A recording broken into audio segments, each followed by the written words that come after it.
네, 반갑습니다. 어떤 파이썬 개정판 5장 함수와 입출력 5.4절 이어서 설명하도록 하겠습니다.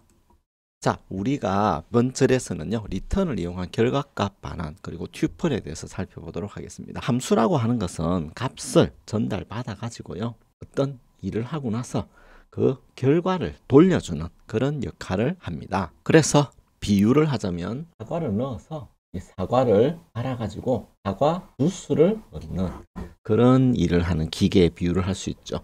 만일에 이제 오렌지라고 하는 게 전달이 되면요, 과일을 갈아서 음료를 만드는 이 기계는 오렌지 주스를 내보내겠죠. 그죠? 이렇게 함수가 어떤 일을 하기 위해서 코드가 있죠. 이 코드가 일을 하고 나서 그 결과를 함수를 호출한 코드로 내어보내는 그런 기능이 있습니다. 이때 사용하는 반환문의 키워드가 바로 return이라고 하는 키워드입니다. 자, 일반적으로 함수 내부는 블랙박스라고 가정을 합니다. 함수의 내부는 이제 특정한 코드가 있는데 그 코드를 다른 사람들이 전부 다 알아야 되느냐? 그럴 필요는 없죠. 그래서 이제 블랙박스라는 가정을 하고요. 이 블랙박스는 주어진 일을 하고 그 결과를 돌려주면 되거든요. 이때 return이라는 키워드를 쓰는데 이 return 키워드를 사용해 가지고 하나 이상의 값을 반환해 줄 수도 있습니다. 이거는 안 해줘도 되고요. 일반적으로 해주는 게 훨씬 더 효과적이라고 알려져 있습니다.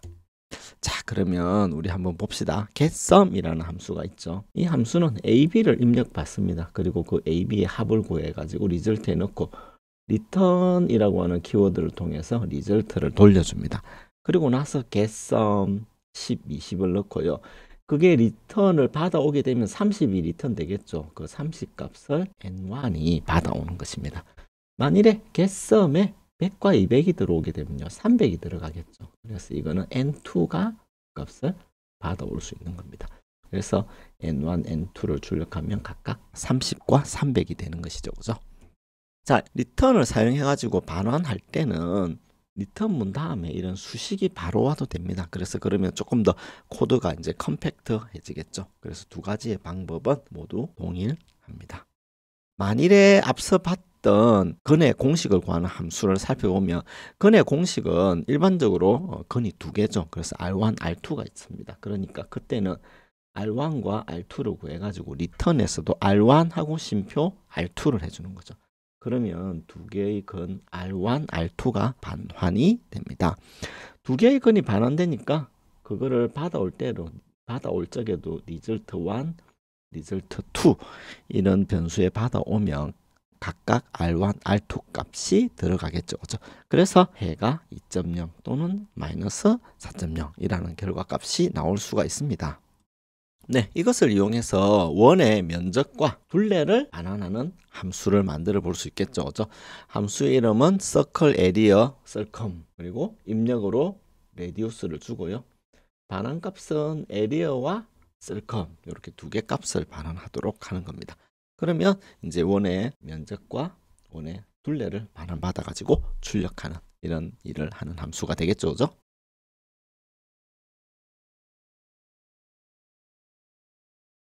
자, 위에 코드 같은 경우는 이제 개수 ABC를 매개 변수로 받아가지고 근의 공식으로 해를 계산해가지고 변수 R1, R2에 저장하죠. 그죠? 그리고 함수 외부에서는 get root를 호출해가지고 result1, result2에 이것을 저장하잖아요. 그래서 두 개 이상의 값을 반환하는 반환문은 특별히 다중 반환문이라고 합니다. 영어로는 multiple return statement라고 합니다. 이제 다중 반환문은 쉼표로 구분되는 두 개 이상의 값을 그죠? 튜플형으로 반환을 합니다. 튜플에 대해서는요, 또 뒤쪽에서 자세하게 다뤄보겠습니다.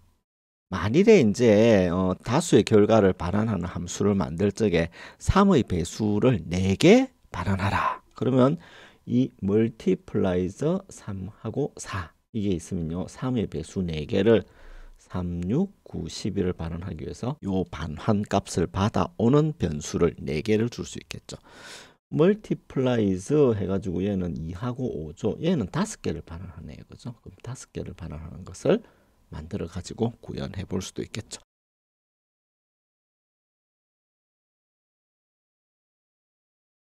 전역 변수에 대해 설명을 드리겠습니다. 전역 변수는요, 전체 영역에서 사용 가능한 변수 이런 뜻인데 영어로는 이제 글로벌 베리어블이라고 합니다. 이 변수는요, 함수 바깥에서 선언되거나 전체 영역에서 사용 가능한 변수를 지칭하는 용어예요. 예를 들어서 def문이 있고 printSum 함수가 있네요. 그리고 얘는 A, B의 합을 구해서 리절트에 집어넣는 코드입니다. 그 다음에 이 함수 바깥에 A, B가 선언되어 있죠. 그리고 A에는 10, B에는 20이 할당되어 있습니다. 자, 그리고 printSum이라는 함수가 호출되었죠. 그러면 이제 호출이 되었으니까 제어가 이쪽으로 이동하겠죠. 그러면 A를 어디선가 가져와야 되고 B를 어디선가 가져올 건데 이 함수 내부에는 A, B가 없으니까 함수 외부에 있는 전역 변수의 10, 20을 가져옵니다.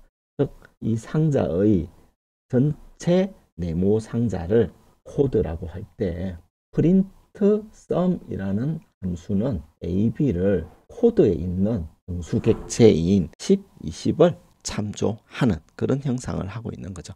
그래서 A, B 값을 출력해 보면 당연히 10, 20 그리고 출력은 리절트는 30 이렇게 나올 것이고요.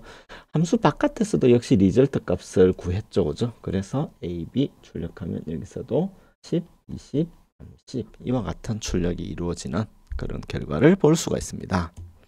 자, 그러면 이제 함수 외부에서 정의된 값을 함수 내부에서 변경하는 경우를 한번 살펴볼게요. 자, A에 10이 있고 B에 20이 있습니다. 자, printSum이라고 하는 함수에 A, B가 있고, 그죠? 100과 200이 있죠. 그리고 100과 200의 합을 구해가지고 출력해 보는 겁니다.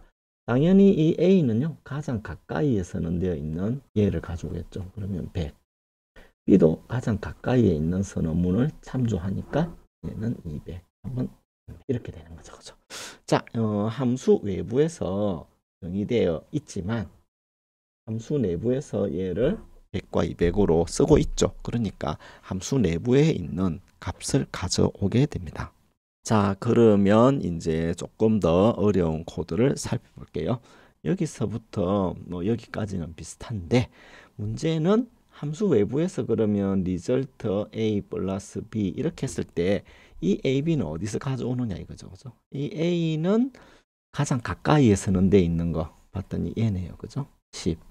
B는요. 가장 가까이에 선언되어 있는 20이 있죠. 그죠? 그래서 얘는 10과 20의 합은 30입니다. 이런 결과를 내보냅니다. 즉 printSum을 수행한 다음에 함수 외부에서 다시 한번 A와 B를 합해 가지고 리절트의 그 결과를 출력하는 코드인데요.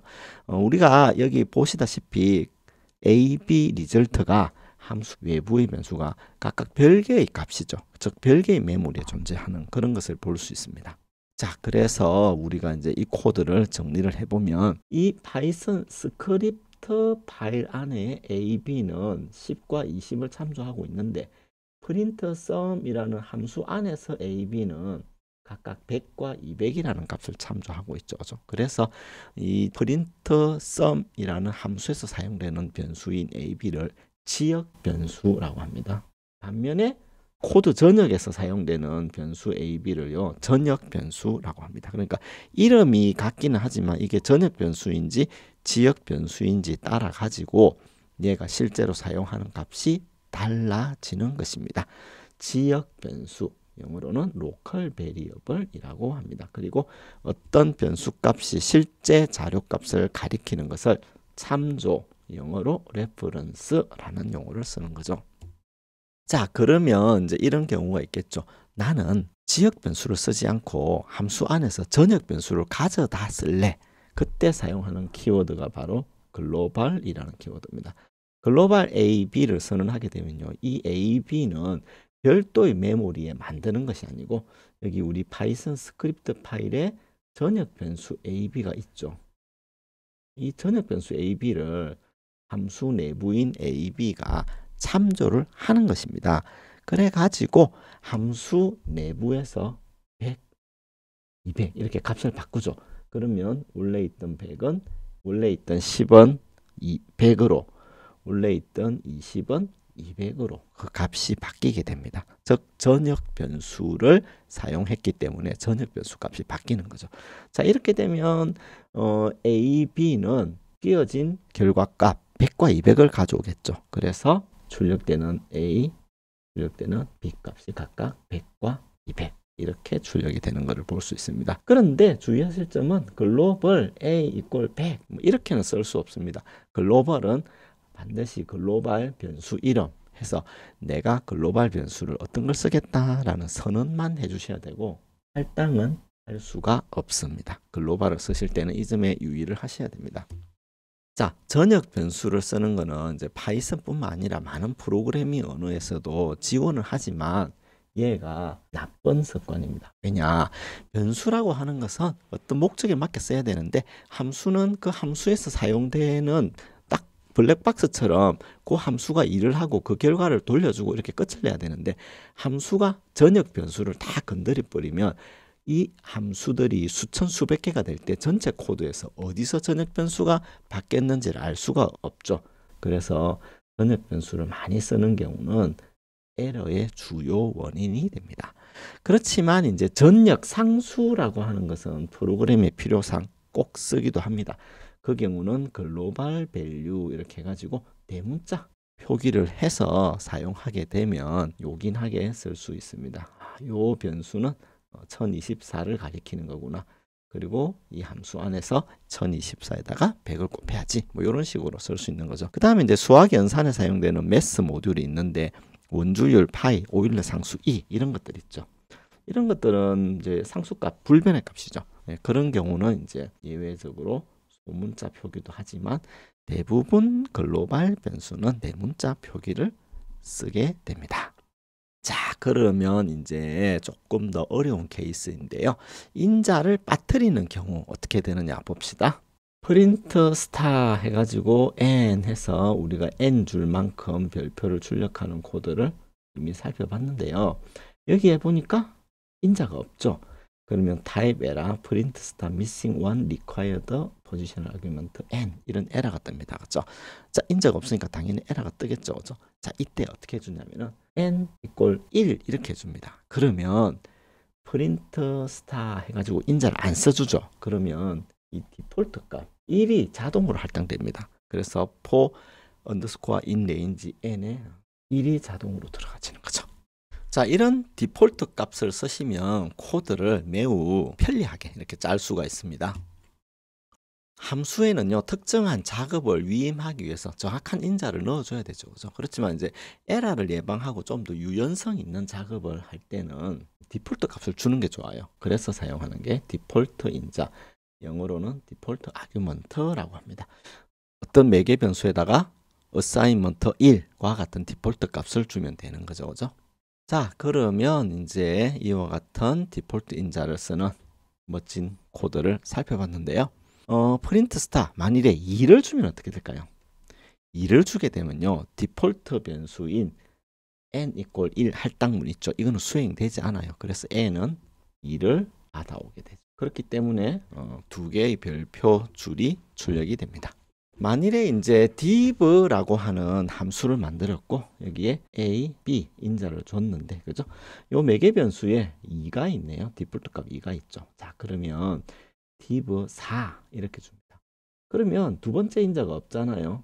두 번째 인자가 없을 경우 자동으로 b 이꼴 2 얘가 수행이 됩니다. 그러니까 얘는 div 4하고 2와 같은 결과가 되죠. 그렇죠? 얘가 해주는 일은 4 나누기 2니까 2.0이 되겠네요. 그죠?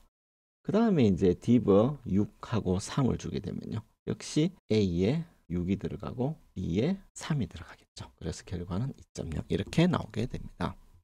자, 그러면 이제 첫 번째 매개 변수에만 디폴트 값을 주면 이러면 어떻게 될까요? 네, 이럴 경우는 이제 신텍스 에러가 뜹니다. non default argument follows default argument 이렇게 돼가지고 디폴트 아규먼트는 항상 위치 인자라고 하는 위치 인자 즉 포지셔널 아규먼트 뒤에 와야 돼요. 그래서 디폴트 매개 변수는 전체 변수에 대해 모두 할당하거나 혹은 매개 변수의 출현 순서상 뒤에 있는 변수부터 할당해야 얘가 제대로 수행이 됩니다.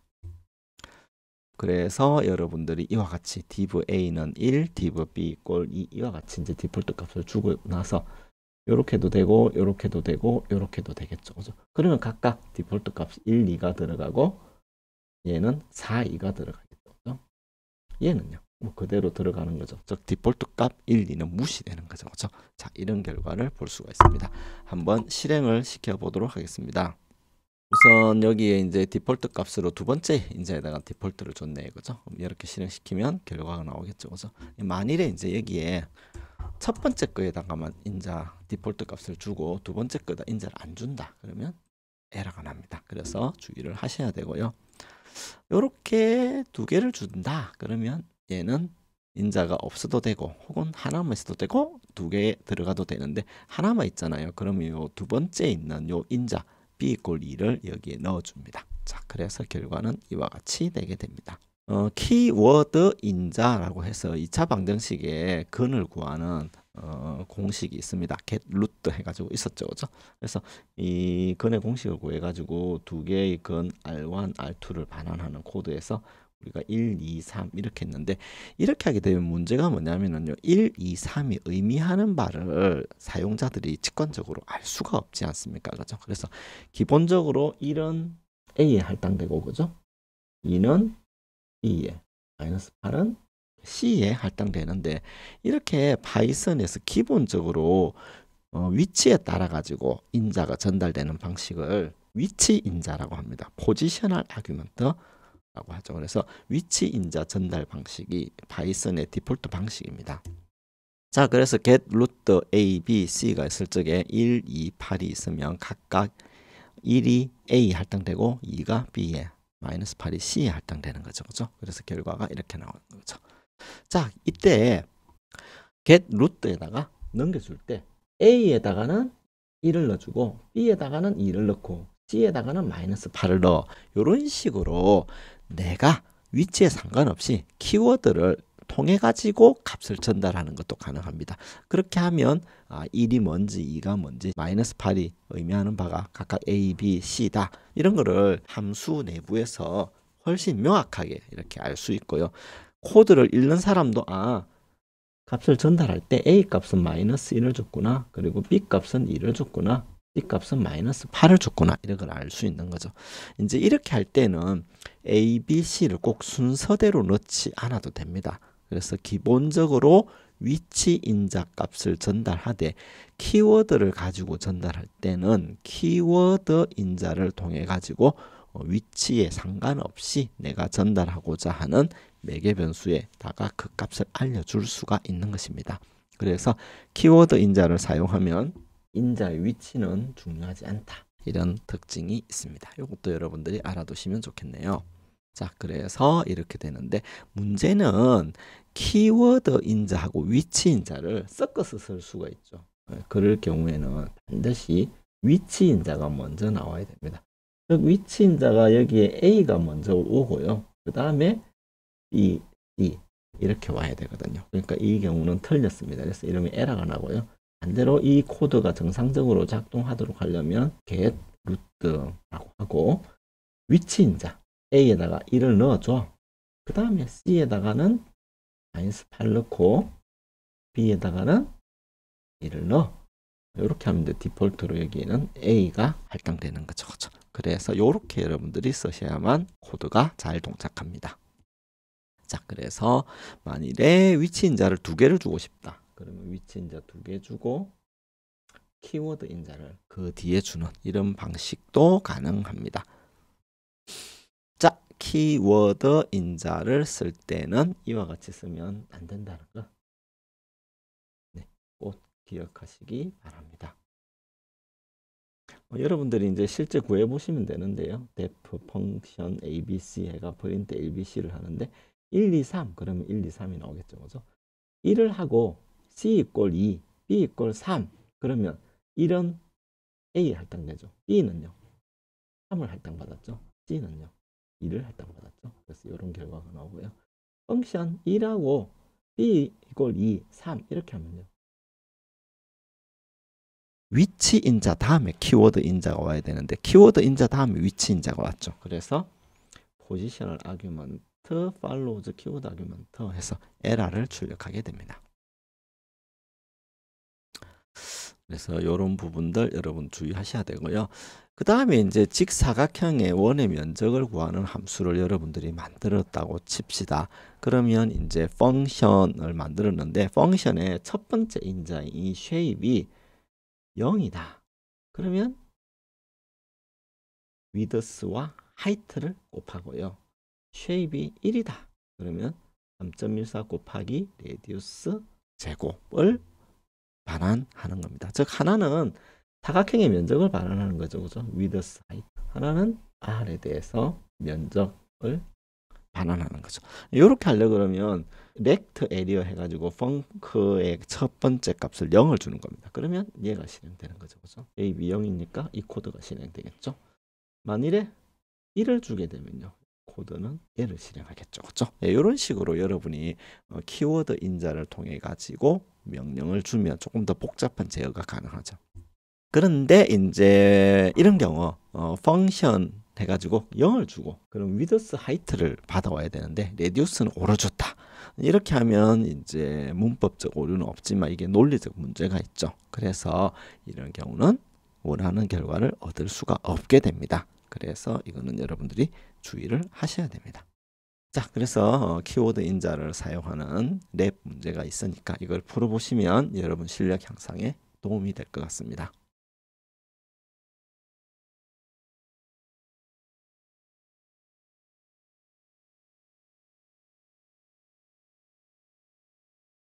다음으로는 가변적인 인자인데요.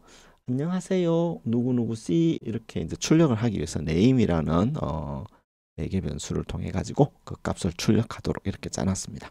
근데 이제 안녕하세요 해가지고 두 사람한테 인사를 해요. 그러면 인자를 2개 받아와야 되고 매개 변수도 2개를 받아와야 되겠죠. 그리고 2줄을 출력합니다. 자, 그런데 이제 인자의 개수를 미리 알 수 없을 경우 그러면 그리트 1, 그리트 2, 그리트 3, 그리트 1000 이걸 전부 다 짜줘야 되느냐? 이거는 이제 그렇게 구현할 수가 없겠죠. 그래서 인자의 수가 정해지지 않았을 때 프로그램이 실행되도록 하는 방식을 가변 인자 전달 방식이라고 합니다. 우리말로는 가변 인자, 영어로는 arbitrary argument라고 하는데요. 얘는 뭐냐면은 매개 변수 앞에다가 별표를 씁니다. 그러면 인자의 개수가 정해지지 않았다 이런 뜻이죠. 인자의 개수가 정해지지 않았기 때문에 인자가 몇 개 들어올 줄 모르죠. 그래서 얘는 for name in names 해가지고 이 names를 포인문에 넣어줄 뿌립니다. 포인문은 여기에 들어가는 게 시퀀스를 받아온다 그랬죠. in 다음에는 시퀀스가 오니까 이 시퀀스에 가지고 루프가 동작을 하게 됩니다. 만일에 여러분이 인자를 3개 주면 이렇게 동작하고요. 인자를 2개 주면 이렇게 동작을 하게 됩니다. 그래서 가변적 인자 전달 방식은 이렇게 쓸 수 있고요. 그리고 가변적 인자가 왔을 때 그 인자의 개수를 알 수 있는 함수가 있어요. 그게 뭐냐면 len입니다. len이라고 하는 내장 함수는요. 가변적으로 전달된 인자의 개수를 알 수가 있고요. 그리고 args 해가지고 이 가변 인자들을 출력해라. 그러면 이제 여기에 있는 가변 인자들이 튜플 형태로 출력이 되죠. 네, 조금 고급 기능이지만 이런 것도 알아두시면 좋습니다. 자, 이걸 이용해 가지고 이제 숫자의 합을 구하는 거죠. 숫자가 몇 개 들어올지는 모르지만 sum, nums라고 해가지고 이게 numbers 앞에 asteris크를 써줬죠. 자, 그리고 나서 포인문에다가 입력되는 모든 값의 합을 구하고 그 값을 반환해 줍니다. sum nums에 3개가 들어왔다. 그러면 60이 들어오고요. sum nums에 5개가 들어왔다. 그럼 5개 숫자의 합 150이 출력이 되는 거죠. 자, 이것도 한번 실행을 시켜 보겠습니다. 자, 여기에 sum nums에 인자의 개수가 가변적이네요. 그죠? 그러니까 여기다가 에스테리스크를 썼죠. 자, 인자 3개를 넣어줬습니다. 그리고 이 합을 포인문에서 구해가 반환하죠. 그랬더니 60이 됐네요. 그죠? 그 다음에 이제 여기에는 인자가 5개 있네요. 그죠? 이 5개를 넣고 넘버스가 그걸 받아와서 합을 구한 다음에 출력해 보면 여기에 150이 나오죠. 그죠? 예, 이렇게 되겠습니다. 자, 그래서 가변 인자를 활용하는 이 코드를 통해서 여러분들이 이 절의 내용을 확인해 보시면 도움이 될 것 같습니다.